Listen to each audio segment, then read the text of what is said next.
संत शिरोमणी श्री ज्ञानेश्वर महाराज विरचित हरिपाठ अभंग 10. नामस्मरणच प्रमाण. त्रिवेणी संगमी नाना तीर्थे भ्रमी, चित्त नाही नामी तरी ते व्यर्थ. चित्त नाही नामी तरी ते व्यर्थ. नामासी विन्मुख तो नर पापिया, हरिवीण धावया न पावे कोणी. हरिवीण धावया न पावे कोणी.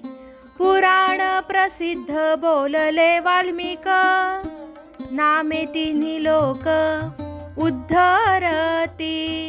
नामे तिन्ही लोक उद्धरती. ज्ञानदेव म्हणे नाम जपे हरीचे, परंपरा त्याचे कुळ शुद्ध. परंपरा त्याचे कुळ शुद्ध. भावार्थ.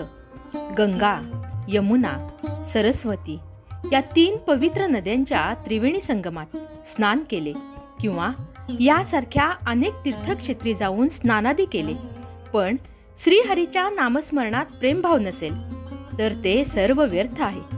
हरिनामाविषयी जो विन्मुख असेल तो मनुष्य पापीच होय. अशा पाप्याचा उद्धार श्रीहरीशिवाय दुसरा कोण करू शकणार? नामस्मरणाने उद्धरून गेलेले, पुराण रचनेमुळे प्रसिद्ध असलेले वाल्मिकी ऋषी स्वानुभवाने सांगतात की नामानेच तिन्ही लोकांचा उद्धार होतो. श्री ज्ञानदेव महाराज म्हणतात, जो हरिनामाचा जप करतो त्याचे कुळ पिढ्यानपिढ्या शुद्ध होते. विवरण. पापे ही भगवत प्राप्तीला प्रतिबंधक असतात. संसारातील निरनिराळी दुःखे ही पापानेच फळ आहे.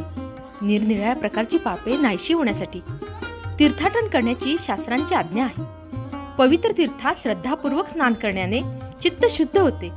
चित्तातून राजस, तामस, पाप वासना निघून गेल्या की चित्त सात्विक बनतं. सत्वात संजायते ज्ञानम. सत्वगुणामुळेच ज्ञान उत्पन्न होते. भगवत साक्षात्कारासाठी सत्वगुणांचीच आवश्यकता आहे. भगवंतांनी तीर्थाच्या ठिकाणी सत्वगुणाचा उत्कर्ष करण्याचे सामर्थ्य ठेवले आहे. अशा तीर्थात स्नान, दान इत्यादी पाप नाहीसे होऊन सत्वगुण वाढतो हे खरे.